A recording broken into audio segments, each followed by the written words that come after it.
Bismillahirrahmanirrahim. Assalamu alaikum. Today we are going to start unit number 6 atmospheric structure and composition. और इसमें हम एक topic discuss करेंगे elements of weather and climate. तो atmospheric structure को पहले देखेंगे कि हमारा जो एटमॉस्फेयर है इसका स्ट्रक्चर कैसा है, और उसके बाद हम इसकी कंपोजिशन पढ़ेंगे कि कौन कौन से एलिमेंट्स गैसेस पाई जाती हैं। फिर हम डिस्कस कर लेंगे एलिमेंट्स वेदर और क्लाइमेट के क्या क्या हैं, टेम्परेचर, प्रेसिपिटेशन, विंड्स एक्सेट्रा। ठीक है, चलें जी यूनिट स्टार्ट करते हैं। एटमॉस्फेरिक स्ट्रक्चर सबसे पहले पढ़ेंगे एटमॉस्फेयर क्या है, इसका तो पता होना चाहिए। The word atmosphere drive from two Greek words, atmos mean vapour and sphaira mean sphere. ठीक है, यानी कि एक स्फेयर है उसके अंदर वेपर्स, इसको हम एटमॉस्फेयर कहेंगे। In simple words we can say that a layer of gases surrounding a planet which is held place by gravity of the body is known as atmosphere. Atmosphere कहेंगे एक layer है planet के अंदर, किसी भी planet के अंदर, ठीक है, जिसमें गैसेस पाई जाती हैं और वो कोई प्लेस और ग्रेविटी जो है ऑक्यूपाई करती है, ठीक है, उसकी बॉडी में, तो इसको हम एटमॉस्फेयर कहेंगे। मज़ीद पढ़ते हैं। Atmosphere can be defined as the blanket of gases, water vapours and dust particles around the surface of the earth is called atmosphere. ये उसकी एक डेफिनेशन है जो आपको एलेबोरेट कर देगी कि एटमॉस्फेयर किस किस चीज़ पर कंसिस्ट होता है। सो एटमॉस्फेयर एक ऐसा ब्लैंकेट गैसेस का है जिसके अंदर वाटर वेपर्स, डस्ट पार्टिकल्स ज़मीन के सरफेस पर पाए जाते हैं, इसको हम एटमॉस्फेयर कहते हैं। ठीक है, composition of atmosphere. Atmosphere is a combination of different gases and dust particles. The major gases of atmosphere are below. अच्छा बच्चों, कंपोजिशन में हम पढ़ेंगे एटमॉस्फेयर किस किस चीज़ से मिलकर बना है, सारी गैसेस पढ़ेंगे, जितनी भी चीज़ें एटमॉस्फेयर में पाई जाती हैं, ठीक है, उनके बारे में डिस्कस करेंगे। सबसे पहले गैसेस इन एटमॉस्फेयर, तो देखते हैं कौन कौन सी गैसेस पाई जाती हैं। 11 gases are most abundant gases which has found in the atmosphere, which are found in the Earth's lower atmosphere. ज़मीन का जो अपर सरफेस है वहाँ पर 11 गैसेस पाई जाती हैं। ठीक है, in these gases nitrogen, oxygen, water vapors, carbon dioxide, methane, nitrogen oxides and ozone are extremely important to the health of Earth biosphere। यानी कि ये important gases जो हैं ज़मीन के बायोस्फीयर के लिए, यानी कि ज़मीन पर जो हयातियात है उनके लिए बहुत ज़्यादा अहम है। सबसे पहले हम नाइट्रोजन गैस के बारे में पढ़ते हैं। नाइट्रोगैस is a key element of life on earth. Its volume is 78%। Nitrogen gas हमारे एटमॉस्फेयर में सबसे ज़्यादा पाई जाती है। It can be found in all living system, ये हर जगह पर पाई जाती है। Nitrogen compounds are present in organic material, foods, fertilisers, explosive and poison. So nitrogen gas जो है इंडियन कंपाउंड्स में पाई जाती है, फूड के अंदर पाई जाती है, फर्टिलाइजर्स यानी कि खाद वगैरह। Nitrogen gas play an important and crucial role in our environment. इसका बहुत अहम किरदार है इन्वायरमेंट के एटमॉस्फेयर को जो है बैलेंस रखने में। ऑक्सीजन गैस को डिस्कस करते हैं। लाइफ गैस जिसको कहते हैं, oxygen gas is essential for life process on earth. ठीक है, आपको पता तो होगा ऑक्सीजन कितनी अहम है। इसका वॉल्यूम जी 20.95, 21% भी कह सकते हैं। ठीक है, एटमॉस्फेयर में इसका वॉल्यूम इतना है 21%। Oxygen not only give us life but also kill harmful bacteria.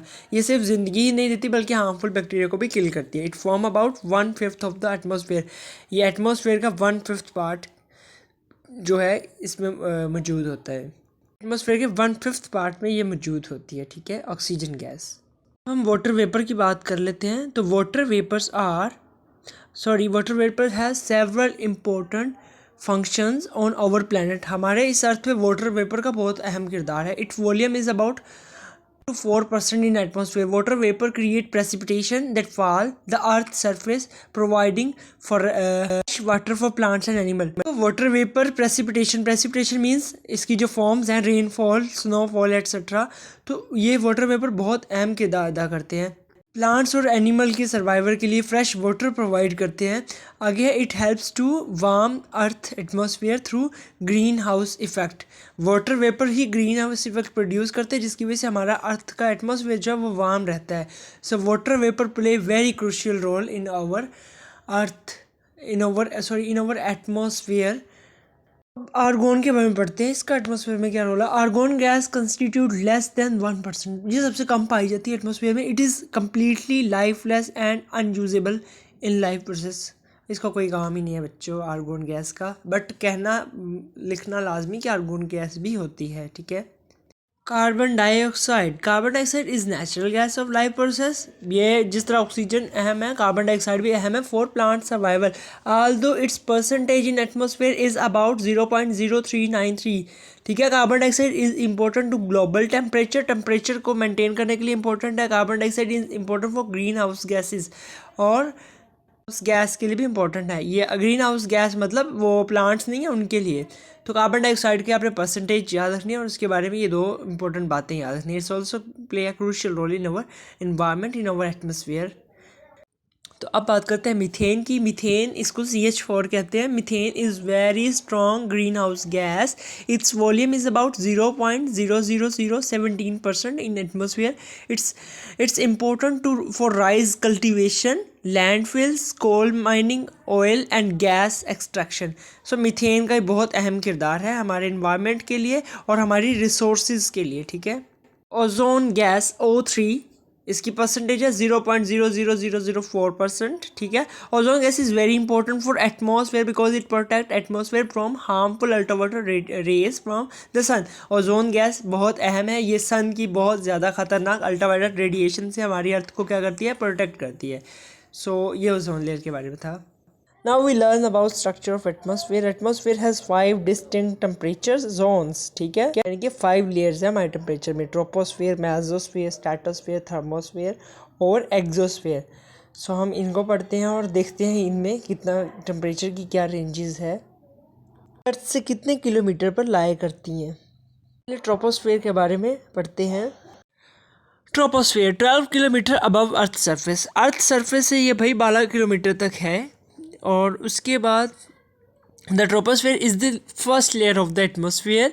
It is the home of the biosphere because it supports life. Troposphere play a very crucial role because ये हमारी जो biosphere है, ये हमारी life है उसको support करती है।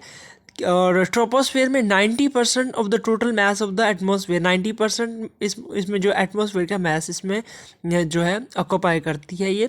And bulk of all water vapours, तमाम वाटर वेपर भी इसी में पाए जाते हैं। ठीक है, and air pollution are within the troposphere, यानी कि तमाम एयर फिनोमिना भी इसी में ही लाया करता है। The average temperature -55 degree Celsius occur in at troposphere. Troposphere का टेम्परेचर -57 डिग्री सेल्सियस है।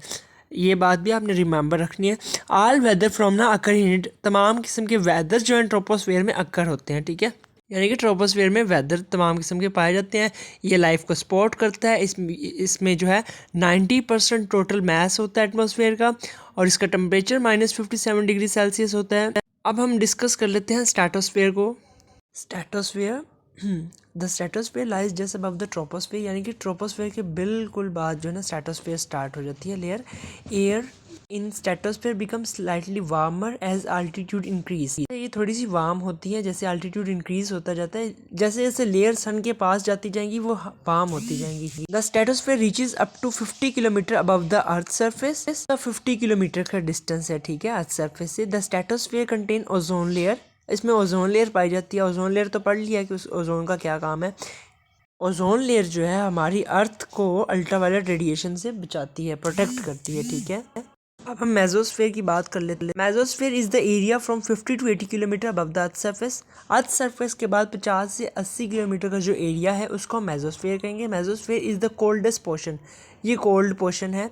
Some time it receive cosmic dust particles which find ice crystal form. ये जो पार्टिकल रिसीव करते हैं ना वो आइस क्रिस्टल फॉर्म की शक्ल अख्तियार कर लेते हैं मेसोस्फेयर। यहाँ तक ना टेम्परेचर कोल्ड रहता है। ठीक है, आगे हम थर्मोस्फेयर की बात कर लेते हैं। तो thermosphere is directly above the mesosphere, यानी कि मेसोस्फेयर के बाद डायरेक्टली थर्मोस्फेयर पाया जाता है। It extend from 90 to 500 kilometre. Solar activity strongly influence in temperature in thermosphere. Thermosphere में जो है सोलर एक्टिविटी बहुत स्ट्रॉन्ग होती है क्योंकि यहाँ पर टेम्परेचर बहुत ज़्यादा पाया जाता है।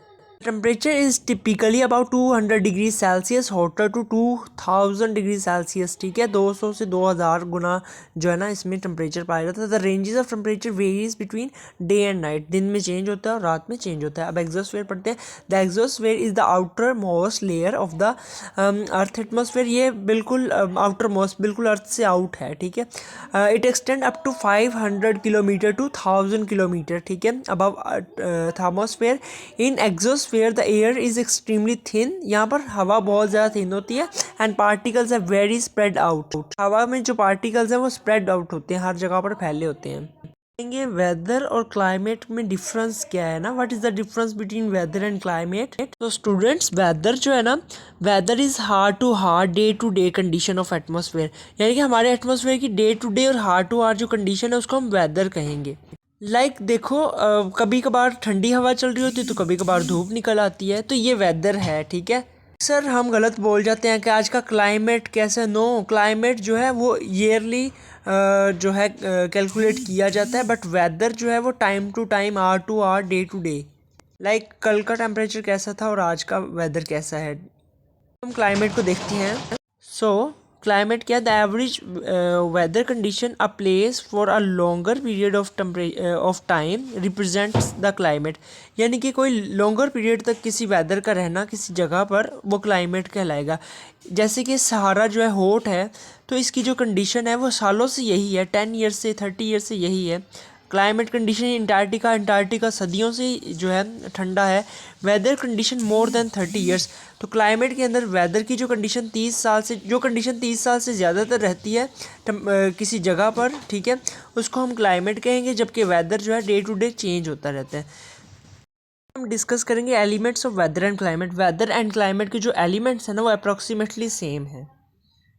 तो इसके 5 एलिमेंट्स हैं, temperature, atmospheric pressure, winds, humidity and precipitation. सबसे पहले टेम्परेचर को डिस्कस कर लेते हैं। Temperature is the most familiar element of weather. Temperature is caused by heating of the earth surface by sun. The earth's surface absorbs sunlight and then heats the air above it. The warmer air rises and the cooler air sinks. So students, temperature जो है बहुत ज़्यादा weather और climate conditions में बहुत अहम किरदार अदा करता है। It's too familiar element of weather and climate. इसमें एक और चीज़ अहम है, जो गर्म हवा होगी वो राइज होगी, फैलेगी, और जो ठंडी हवा होगी वो सिंक होगी, ठीक है।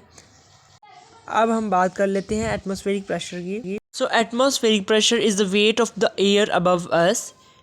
It is caused by gravity of earth.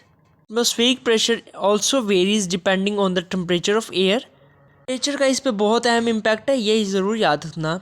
Warm air less dense then the cold air, so it rises and creates area of low pressure. Cold air is more dense than the warm air, so it sinks and create area of high pressure. So students, atmospheric जो pressure है जो winds की वजह से produce होता है, ये भी बहुत इंपॉर्टेंट एलिमेंट है वेदर और क्लाइमेट का। ये डिसाइड करता है कि वेदर कैसा होगा, क्लाइमेट कैसा होगा, ठीक है। एटमॉस्फेरिक प्रेशर जो है ये बहुत अहम किरदार अदा करता है क्लाइमेट की कंडीशंस को लेकर। it's the most important element of the climate and weather. अब हम विंड्स की बात कर रहे थे। Wind is the movement of air. It is caused by differences in atmosphere pressure. Wind is also affected by the earth rotation. The earth rotates from west to east, so winds deflected in north, right and south, left. तो भाई winds का भी बहुत अहम किरदार है हमारे climate को, वेदर को लेकर, उसकी कंडीशंस को लेकर, और ये भी बहुत इंपॉर्टेंट एलिमेंट है विंड्स भी वेदर एंड क्लाइमेट का। यानी कि अर्थ की रोटेशन की वजह से जो है विंड्स जो है ये प्रोड्यूस होती हैं, एटमॉस्फेरिक प्रेशर की वजह से भी। अब हम ह्यूमिडिटी को डिस्कस कर लेते हैं। Humidity is the amount of water vapour in the air. हमारी एयर के अंदर जितने वाटर वेपर है ना वो ह्यूमिडिटी कहलाते हैं। Water vapour is the gaseous form of water, ठीक है। ये पानी की गैसियस फॉर्म है, हमारे इन्वायरमेंट में पाई जाती है। ये इनविजिबल है but it is always present है, हमेशा हमारे माहौल में पाई जाती है, लेकिन इनविजिबल है। इनविजिबल इन एयर, यानी कि हवा में ये इनविजिबल है, ये नज़र नहीं आते, लेकिन ये हमारे माहौल में पाए जाते हैं। The amount of water vapour that the air can hold depends on its temperature. Temperature बहुत इस पर डिपेंडेंट होता है. Warm air can hold more water vapour than cold, यानी कि गर्म हवा में वाटर वेपर ज़्यादा होते हैं और ठंडी हवा में कम. Humidity can also play important role in cloud formation and precipitation. अब ह्यूमिडिटी का इन दो चीज़ों में बहुत अहम किरदार है कि क्लाउड जो है वो भी ह्यूमिडिटी से बनते हैं और प्रेसिपिटेशन के अंदर भी इसका बहुत अहम किरदार है. ठीक है, so humidity is an important element of weather. Now we discuss precipitation. Precipitation is any form of water that fall from the sky. Sky से किसी भी शक्ल में पानी का जो है बहना, इसको हम प्रेसिपिटेशन कहते हैं. बारिश हो सकती है, स्लीट हो सकती है, स्नो हो सकती है, हेल हो सकती है. Precipitation is caused by condensation of water vapor in the atmosphere. When the clouds become too heavy, they can produce precipitation. अब जब क्लाउड में बहुत ज़्यादा वाटर वेपर जमा हो जाएंगे तो प्रेसिपिटेशन होगी obviously. The type of precipitation fall depend on the temperature of the air. When the temperature is above freezing, rain fall. When the temperature is below freezing, snow, slit और hello can fall. जब temperature बहुत ज़्यादा होगा, ठीक है, तो क्या होगा, रेन फॉल होगा. जब बहुत, और जब टेम्परेचर का जो फ्रीजिंग पॉइंट है वो बिलो होगा तो क्या होगा, स्लीट और हेल और स्नोफॉल होगा. ठीक है, अब हम कुछ इंपॉर्टेंट क्वेश्चन डिस्कस कर लेते हैं, जैसे कि कंपोजिशन ऑफ एटमॉस्फेयर. बहुत दफ़ा शॉर्ट क्वेश्चन आया हुआ है. Right a comprehensive note on structure of atmosphere. ये एक लॉन्ग आया हुआ है और इसमें ना उसने लॉन्ग चेंज कर लिया हुआ है. स्ट्रक्चर तो एटमॉस्फेयर का पूछा भी था, वर्टिकल स्ट्रक्चर ऑफ एटमॉस्फेयर 2020 में उसने सवाल में थोड़ी सी मॉडिफिकेशन की है. और 2018-19 में पूछा what are the main elements of weather and climate as a short पूछा हुआ है. और 2021 में पूछा डिस्क्राइब एलिमेंट्स ऑफ वेदर. 2022 में पूछा हुआ elements of weather and climate. So ये बहुत इंपॉर्टेंट चैप्टर है. 2-3 शॉर्ट पूछे हुए हैं और लॉन्ग भी इसमें बहुत ज़्यादा पूछे हुए हैं. So wish you best of luck for your exams. Goodbye. अल्लाह हाफिज़.